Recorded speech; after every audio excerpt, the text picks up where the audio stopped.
Youhou les amis, on se retrouve pour une nouvelle vidéo. J'espère que vous allez bien. Comme vous pouvez voir, changement de décor. Je suis au travail. Voilà, c'est pour ça qu'il y a des vêtements derrière moi. Il y en a partout. C'est le bordel. C'est comme ça. Alors, il y a des gens qui s'ennuient dans la vie. Moi, je m'ennuie jamais. J'ai toujours quelque chose à faire. Alors, aujourd'hui, eh ben, puisque je suis dans mon atelier de couture, vu que je suis couturière, et ben on va faire un peu de broderie, hein, voilà, pour changer, histoire de changer. Voilà, donc je vais reprendre une broderie que j'ai commencé depuis très longtemps. Pour les personnes qui me suivent, que vous avez déjà vu, c'est une magnifique girafe. Alors là, comme ça, pour les personnes qui connaissent pas, les kits de broderie au point de croix, ça se présente comme ça. Pour ceux qui sont tout imprimés, c'est pas de la broderie au point compté, c'est déjà imprimé. Et puis vous avez le code couleur ici. Là, on voit pas bien le motif, mais c'est normal. Et une fois que la toile est finie, on lave. Tout ça, ça s'en va. Il ne reste plus que la broderie. Et le motif final, c'est celui-ci. C'est une super girafe, trop jolie.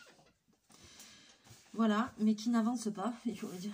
En même temps, il faut dire, ça fait un petit moment que je ne me suis pas mis dessus. Voilà, mais cependant, elle est quand même super mignonne. Alors, je pense que je vais peut-être faire une petite série, comme je vous avais dit, un peu comme le marathon colo, mais pour une petite série comme ça de vidéos, alors peut-être pas tout à la suite, mais pour vous montrer les différents styles de broderie que moi je connais, les différents styles de kits que vous allez pouvoir retrouver un petit peu sur internet, sur AliExpress, sur les boutiques en ligne, etc. Alors celui-là, je ne sais plus d'où il vient. Cross Stitch, il y a marqué, mais je ne sais plus, ça doit être Vicro Stitch peut-être. Et donc, il vous envoie les fils comme ceci. Et chaque fil contient 6 brins de fil. Et donc, il faut séparer les fils. Hein, on ne brode pas avec... je vous montre. On ne brode pas avec un gros fil comme ça. Dans ce fil-là, il y a 6 brins de fil, vous voyez. Et donc, on brode avec plusieurs brins, 1, 2 ou 3 brins, vous voyez. Mais on ne brode pas avec les 6 en entier, hein, parce que sinon, vous n'allez jamais avoir assez de fil pour faire toute la toile. Hein. Alors, selon les toiles, on brode avec un certain nombre de fils. Moi, pour la broderie au point de croix, c'est vrai que très souvent, je brode avec 2 brins de fil. Parce que je trouve que c'est bien, le rendu est bien. Alors, soit c'est 2, soit c'est 3. Moi, en général, je fais tout le temps avec 2. Après, c'est ce qu'on appelle aussi les CT. Les CT, c'est quand vous allez acheter des toiles, vous allez voir, il y a 11 CT, 14 CT. Et donc, ça veut dire, c'est le nombre de points contenus dans un pouce, donc dans 2,5 cm. Donc, si vous prenez une 11 CT, les points seront beaucoup plus gros que si vous prenez une 14 CT.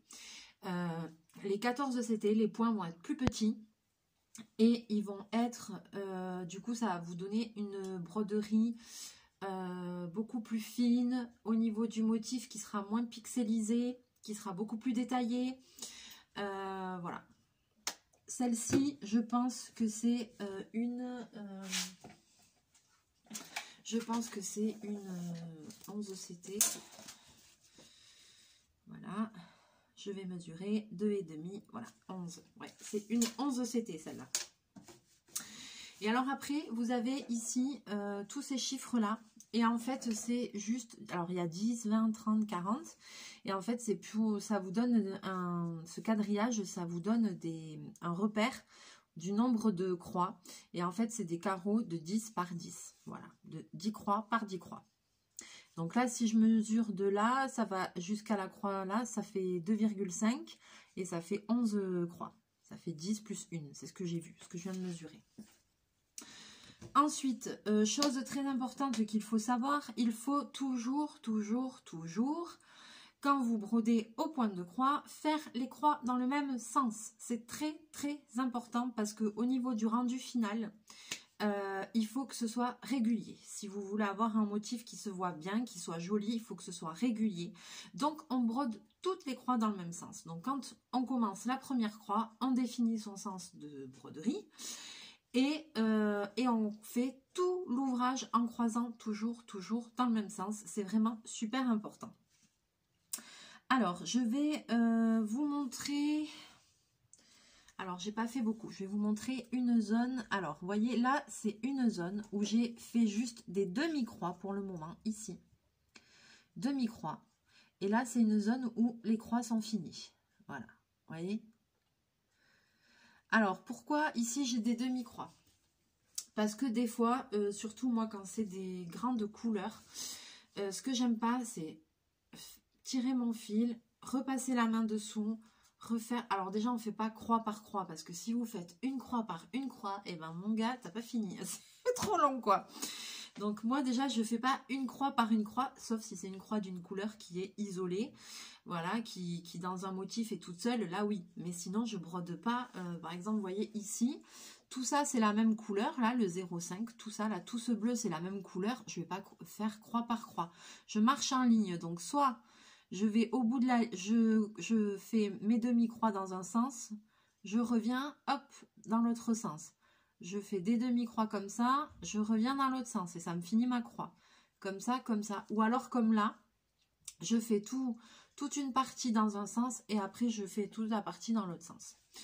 Pourquoi aussi je fais comme ça? Parce qu'en faisant comme ça, en fait, du coup, j'arrive à planter mon aiguille et à la ressortir sur le dessus. Et ma main ne va jamais en dessous. Et c'est un gain de temps énorme. Donc c'est pour ça aussi que je fais ça. C'est pour pas être tout le temps en train de faire dessus, dessous, dessus, dessous. Planter l'aiguille par dessous sans voir où est le trou, galérer à chercher où est le trou. Non, je brode tout par le dessus et comme ça je gagne du temps, ça va beaucoup plus vite. Et voilà. Ensuite, ah oui, une chose que j'ai oublié de vous dire. Surtout quand vous recevez l'étoile, alors celle-ci, vous voyez, il y a un petit point ici qu'on appelle surfilage. Ça, c'est surjeté à la machine à coudre. Avec une surjeteuse, une machine qui fait exprès ce point-là. Donc, tous les ouvrages n'ont pas ce surjet. Là, ici, je pense que je l'avais reçu surjeté. Moi, je suis pas sûre. Mais si vous recevez le bord franc juste coupé, vous allez voir que ça a tendance vraiment à s'effilocher. Et comme on manipule quand même beaucoup la toile, et ben ça s'effiloche. Donc c'est bien de pouvoir le surjeter. Si vous n'avez pas de surjeteuse, vous prenez un ou deux ouvrages, vous l'amenez à votre couturière si vous avez une petite boutique de retouche, vous lui demandez de surjeter la toile. Ça va vous prendre normalement pas grand chose. Et puis si vous n'avez pas de couturière, il y a possibilité aussi de le faire à la main. Mais alors ça va vous prendre du temps, mais bon, c'est vrai quand même que après pour faire l'ouvrage c'est plutôt sympa. Donc vous me direz dans la vidéo si vous voulez que je vous montre comment surjeter à la main le bord de vos toiles pour éviter que ça se truc, parce que celle-là elle est déjà surjetée, mais pardon, je pourrais très bien vous faire une vidéo pour vous montrer ça. Ok. Ensuite, est-ce que j'ai tout dit? Bon, alors après, vous avez le code de couleur là. Donc, par exemple, toute cette zone, c'est la zone 0,5. Donc, comment ça marche déjà ce truc? Voilà, tout ce qui est bleu, c'est le 0,5. Voilà. Et donc, ça correspond au fil 598. 598, ça doit être le numéro de couleur si vous voulez en racheter, je pense. Et donc après ici, les couleurs elles vont de 1 à 20, donc j'ai juste à prendre mon fil qui est au numéro 5, voilà, et ce fil là, je le prends, je le dédouble, je ne le garde pas en 6, je le dédouble, et voilà, et c'est magnifique et c'est fantastique.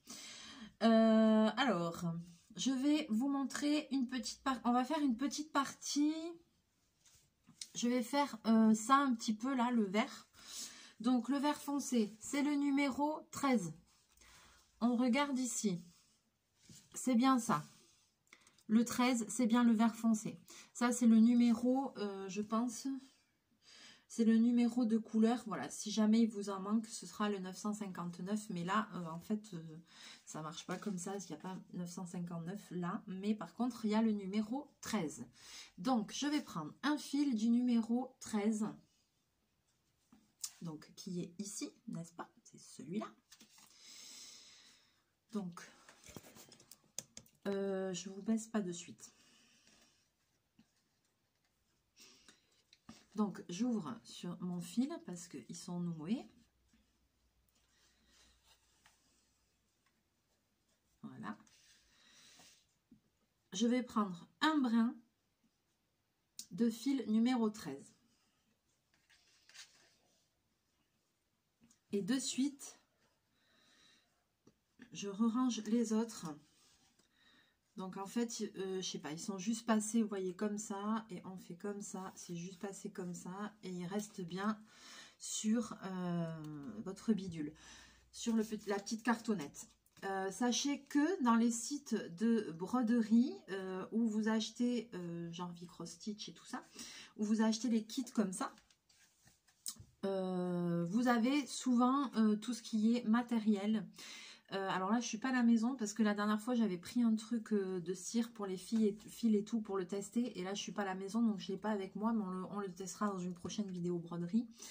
Et vous pouvez retrouver ces cartonnettes là comme ça qui sont toutes seules pour d'autres broderies, peut-être des broderies au point compté ou comme ça. Donc il y a des lots de plaquettes comme ça vierges où vous pouvez accrocher vos trucs. Voilà. Après, vous pouvez aussi prendre un morceau de carton et vous le fabriquer. Hein, franchement. Voilà, donc ce que je vous disais, c'est qu'il y a 2 brins de fil. C'est des fils qui sont quand même un peu grands, mais ça va encore, franchement, parce que, pourquoi? Quand vous prenez, comment on appelle ça? Un aiguillet, voilà, cherchez le nom. Un aiguillet de fil, c'est une longueur de fil. Quand vous prenez une longueur de fil, pour coudre n'importe quoi que ce soit, c'est pas la peine d'en prendre 10 km. Parce que plus vous allez prendre un fil grand, plus vous allez faire de nœuds. Et plus aussi votre fil va s'abîmer au fur et à mesure des passages dans le tissu, dans votre toile, etc. Alors là, pour avoir déjà commencé la toile et tout, je sais que ça va. C'est une longueur, c'est un peu long, mais ça va. Par contre, si ça avait été une broderie, si ça avait été du canevas avec un fil de laine beaucoup plus épais, les fils de canevas sont plus épais que les fils pour la broderie au point de croix, c'est pas la même chose. Là par contre, j'aurais dû prendre vraiment un aiguillet moins long que ça parce que je peux vous assurer qu'arriver à la fin, aux 3/4 de mon fil, le fil de canevas serait déjà en train de feutrer et serait déjà en train de s'abîmer avec les passages dans la toile à force de broder. Donc du coup, voilà. Alors maintenant ici, donc il y a mes 6 brins et je vais en prendre 2. Alors, c'est toujours un petit peu galère. Vous allez voir, voilà pourquoi c'est galère, ça fait ça. Alors, soit vous avez une gentille petite main innocente à côté de vous et vous lui dites de tenir de l'autre côté et comme ça, vous tirez, vous séparez les fils plus facilement. Si vous n'avez pas de petite main, alors vous essayez comme ça. Et moi, ce que je fais, c'est qu'avec mon autre main, je fais ça, voilà. Ou sinon, ce que je fais, voilà, je mets dans ma bouche. Alors attention, quand je dis dans ma bouche, mon fil, il est absolument pas mouillé, absolument pas... Voilà, je mets dans ma bouche, juste je le pince entre mes 2 lèvres, c'est tout. Il ne rentre pas dans ma bouche, ok? Vous n'avez pas bouffé le fil en plus, hein? Je le pince entre mes 2 lèvres. Comme ça, pardon. Eh ben, punaise.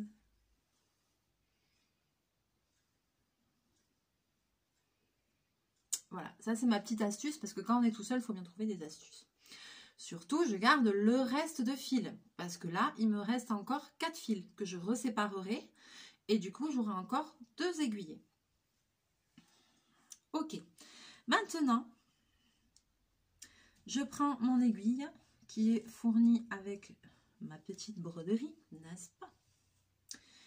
Et j'enfile mon aiguille. Alors, soit... Là, vous pouvez humidifier un peu le fil. Tac. Hop, voilà. Ça, c'est fait. Pour le moment, je ne fais pas de nœud, je ne vais pas faire de... Non, je ne vais pas faire de nœud à mon fil pour commencer ma broderie. Mais je vais quand même vous montrer comment on fait un nœud qui soit pas un pastaga, qui soit pas un gros truc dégueulasse, voilà. Parce que des fois, il y a des croix qui sont isolées. Alors, si vous voulez, quand on commence à broder des lignes, on essaye de ne pas faire de nœud parce que comme ça fait pas d'épaisseur et tout ça sous la toile et tout ça. Mais des fois, on est un peu contraint d'en faire en même temps parce qu'il y a des croix qui sont isolées et quand il y a une ou deux croix toutes seules, c'est difficile parce qu'on ne peut pas bloquer bien le nœud. Si on ne fait pas de nœud, il faut bloquer le fil sous quand même 3, 4, 5 croix. Donc, s'il n'y en a qu'une ou deux à faire, forcément, on va faire un petit nœud. Pour faire un nœud, comme je vous le disais, qui ne soit pas un gros truc, quoi, un truc de ouf. Enfin, voilà, un truc énorme, hein, que vous soyez là en train de galérer, de faire je ne sais pas quoi. Je vous montre comment je fais. Je prends le fil entre mon pouce et mon index, ok? Je fais un tour. Et mon fil, il va revenir ici entre mon pouce et mon index. Là. À ce moment-là, je roule mon index vers l'arrière. Et avec mon troisième doigt, qui est le, je sais plus quoi, le majeur. Oui, c'est ça. Avec le majeur, j'appuie ici, je lève celui-là et je tire. Voilà. Et ça va vous donner un tout petit nœud. Alors là, j'ai même pas bien fait. Ça va vous donner un tout petit nœud comme ça, voilà, qui soit quand même plus discret que de faire un gros truc. Je vous remontre parce que c'est un petit coup de main à prendre. Hop, hop, je roule. Allez, le majeur, je pousse. Et voilà. Et vous allez voir, oh là, pardon, que j'ai fait un tout petit nœud. Mon petit nœud, il est là. Je coupe le fil qui dépasse et voilà. Tout petit nœud. Alors aussi, comme c'est un nœud fin, quand vous allez passer dans la toile, ne tirez pas comme une malade parce que sinon votre nœud va passer à travers le trou de la toile. Donc on le positionne juste à l'entrée de la croix par sécurité, mais on ne tire pas comme un fou. Et si vraiment on a l'impression que le nœud est trop petit, on refait la même chose et on repositionne un autre nœud sur le premier nœud. Voilà, il y a de quoi devenir nœud. Allez, ça c'est fait, c'est dit, c'est n'importe quoi. Bon. J'espère que je suis assez explicite dans mes explications. Alors maintenant, je vais vous basculer. On va commencer la première ligne de broderie. Et je vais vous expliquer encore 2-3 petites choses. Voilà, hop. On y va. J'espère que vous allez y voir bien. Alors, je vais essayer de vous montrer ça bien. On va faire ici cette ligne. Donc, je vais broder dans ce sens-là. Donc, moi, j'ai fait mes croix. Ouais. J'ai fait mes croix de haut en bas, de gauche à droite. Ma première diagonale, elle est de en haut à gauche à en bas à droite. Voilà. Et après, je recroise de en haut à droite à en bas à gauche. Donc, ici, il faut que je vienne là. On est d'accord. En haut à gauche. Donc là, je tire un peu mon fil. Je ne vais pas jusqu'au bout. Je laisse, vous voyez, je laisse. Et je vais en bas à droite. Pour faire ma première diagonale. Ok? Maintenant, je retourne ma toile. Et je vais tirer mon fil sur l'envers. Et sur, vous voyez, 4-5 croix, voilà. Je vais laisser le bout de mon fil, donc il n'y a pas de nœud. Et ensuite, là où je suis sortie, si vous le faites bien, vos points, en fait, à l'arrière, ça va faire des points tout droits. Donc, en fait, là, je vais juste en haut. Et je passe sur mon fil que je tiens ici avec mon pouce. Là, vous voyez? Là, le fil où il devrait y avoir le nœud, je le tiens avec mon pouce. Ensuite, je repars en bas.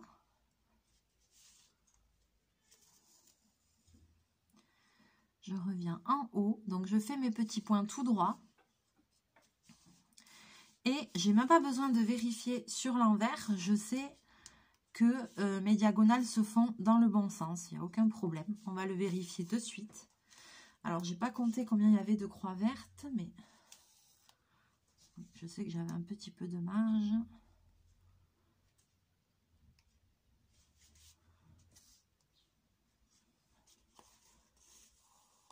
Voilà, vous voyez. Est-ce que je montre bien? Voilà ce que vous devez obtenir. J'en fais une dernière pour bien vous montrer. Donc, je sors ici. Et je rentre ici.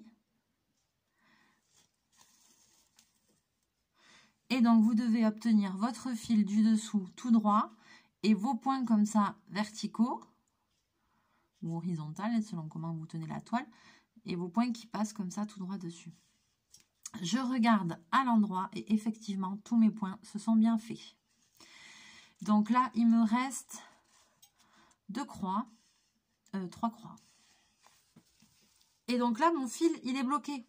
Et j'ai pas eu besoin de faire de nœud du tout. Et là, je vais finir mes dernières croix. Et là, vous voyez, je ne vais plus dessous. Alors, maintenant, j'arrive au bout de ma ligne. Alors, je vais mettre un dé à coudre. Moi, j'ai beaucoup de mal à coudre sans dé à coudre. La couture, c'est mon métier. Et en fait, quand on tient bien son aiguille, on ne peut pas coudre sans dé. Pour la simple et bonne raison qu'on le fait occasionnellement, mais pour la simple et bonne raison qu'à force, le chat de l'aiguille nous transperce le bout des doigts. Voilà, à force, et voilà. Et si jamais on tombe sur des matières dures à coudre, c'est impossible de coudre parce qu'on se fait vraiment mal, quoi. Donc le dé se met au majeur, hein, n'est-ce pas? Il y a différentes tailles, donc il faut les tester quand on achète. C'est toujours vendu, alors soit à l'unité comme ça et vous pouvez les essayer, soit c'est dans les emballages, mais vous regardez à l'arrière, les emballages sont toujours ouverts pour que vous puissiez mettre votre doigt à l'intérieur. Et dernier petit conseil, c'est aussi intéressant d'avoir plusieurs tailles de dés parce que par exemple moi... eh ben, j'ai les mains qui gonflent, surtout l'été quand il fait chaud et tout ça. Donc, il y a des périodes où il y a des dés, je ne pourrais pas les rentrer en fait parce que j'ai les doigts qui gonflent. Voilà. Là, j'arrive au bout de ma ligne. Donc, il me reste ma demi-croix. Je vais ressortir quand même en face comme si je devais faire l'autre, sauf que je vais revenir et broder dans l'autre sens. Alors, mon fil se prend dans ma machine à coudre parce que là... Je suis sur ma machine à coudre. Donc, je vous montre. J'espère que vous y voyez. Et maintenant, je croise dans l'autre sens.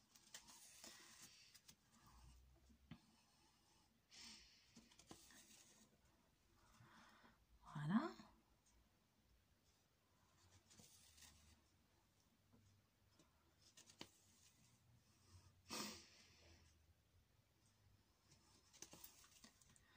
Alors, j'arrive au bout de ma ligne. Mais, sauf que là, vous voyez, donc il me reste mon dernier point à faire qui est ici. Et après, je vais devoir aller plus loin. Donc, c'est intéressant de voir comment je vais faire pour aller plus loin. Parce que je ne vais pas arrêter mon fil et redémarrer. Donc, je plante mon aiguille. Je me mets dessous. Et donc, je dois aller 1, 2, 3 points plus loin. Donc, pour éviter... d'arrêter le fil et de recommencer, je vais tout simplement passer sous 1, 2, 3 points, ou même 2. 2, c'est suffisant. Je vais passer sous 2 points. Est-ce que vous voyez où j'ai enfilé mon aiguille? Voilà. Et hop, je tire mon fil.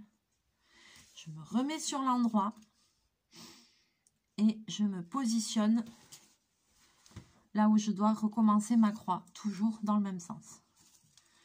Et hop. Et maintenant, je brode sur l'endroit. Et vous voyez, j'ai plus besoin de passer ma main dessus-dessous. C'est aussi la raison pour laquelle je n'utilise pas de tambour. parce que quand on utilise un tambour, alors peut-être que c'est mieux forcément. Alors pour certaines broderies, oui, j'utilise le tambour.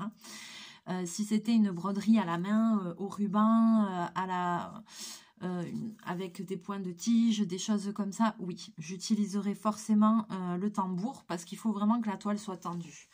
Là, je ne l'utilise pas parce que la toile est molle. Et si je mets un tambour, je vais être forcément...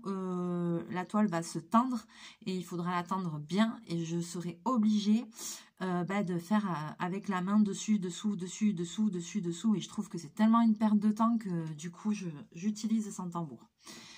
Ça, après, c'est ma façon de faire. C'est pas parce que je suis couturière que je détiens la vérité absolue, surtout. Hein, mais je vous montre ma façon de faire. Donc ici, j'arrive là. Et forcément, je vais devoir, sur la ligne du dessous, recommencer dans ce sens-là. Donc si je plante mon aiguille là et que je la fais ressortir au même endroit, problème, mon point va se défaire. Donc là, je finis ma croix normalement. Donc là, je suis obligée d'aller chercher derrière. Et pour la première croix de la ligne suivante, eh ben, je vais, au lieu de faire de en haut à gauche à en bas à droite, je vais commencer par en bas à droite et ressortir en haut à gauche, parce que sinon mon point précédent va se défaire. Après, c'est une question de logique, hein. Franchement, il n'y a rien de compliqué. Et là, je vais aller à côté, dans le point d'à côté. Je ne sais pas si vous voyez. Et je vais recommencer à faire mes lignes et ainsi de suite. Alors, pour les personnes qui débutent, surtout prenez des toiles imprimées comme celle-ci, parce que ce sera plus facile. Ne prenez pas de la broderie au point compté de suite.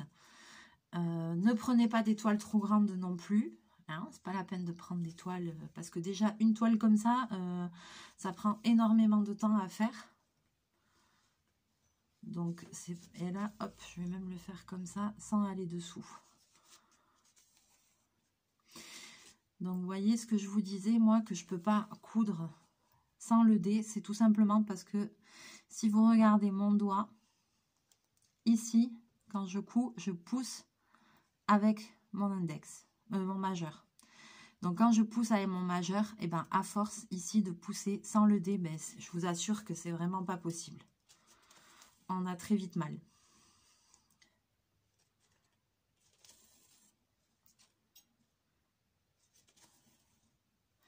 Et quand j'aurai plus de fil et que je vais vouloir arrêter mon travail, eh ben, je vais faire comme tout à l'heure. Je vais repasser dessous dans plusieurs...